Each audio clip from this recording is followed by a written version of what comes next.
Before I ask my question, I'd like permission to introduce in the hearing record a letter from the Iowa Association of School Boards disagreeing with the National School Boards Association request for intervention from federal agencies and law enforcement and other concerns that they have. Without objection.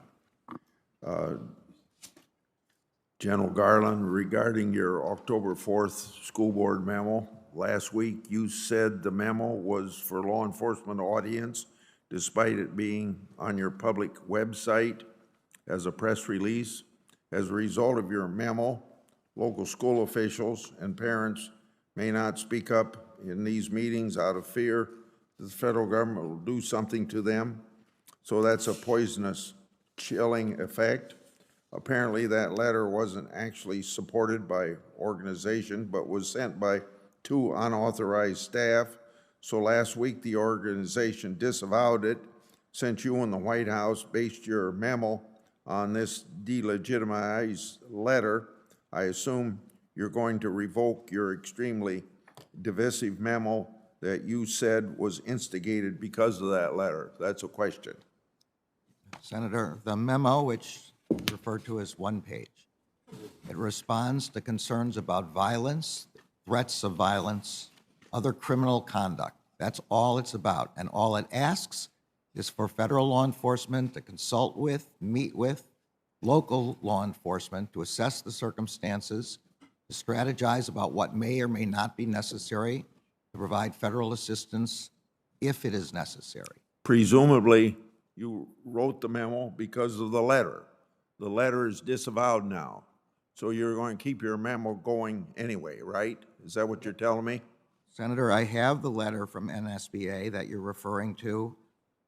It apologizes for language in the letter, but it continues its concern about the safety of school officials and school staff. The language in the letter that they disavow is language was never included in my memo and never would have been.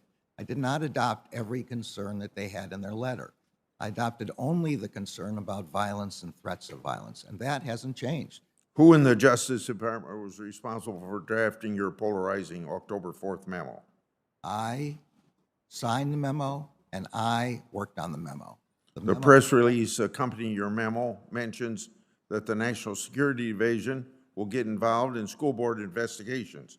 Is the Justice Department National Security Division really necessary for keeping local school boards safe if parents aren't domestic terrorists? And if the Patriot Act isn't being used, why is the National Security Division involved at all?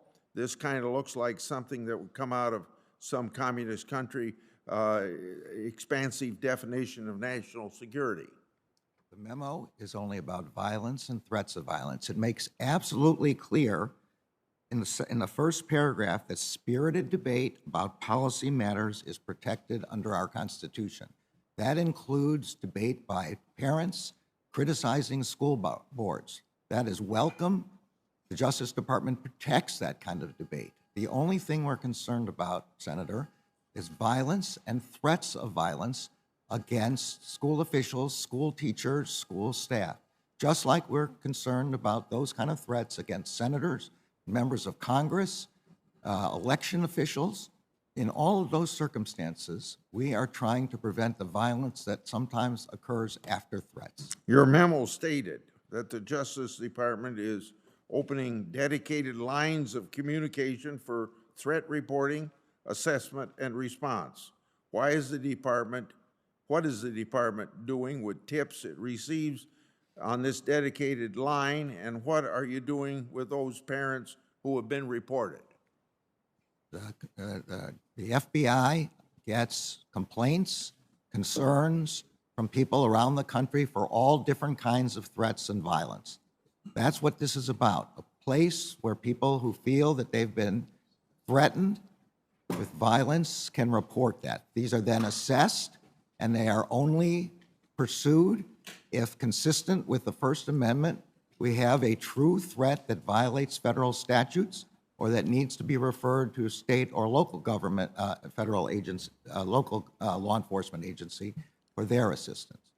On the other hand, Are there criminal investigations being opened for instances where school officials are trying to assess private data of parents with opposing views on critical race theory? I don't know about that, but the Justice Department certainly does not believe that anybody's personal information should be accessed in that way. If there's a federal offense involved or a state or local offense involved, then of course those should be reported.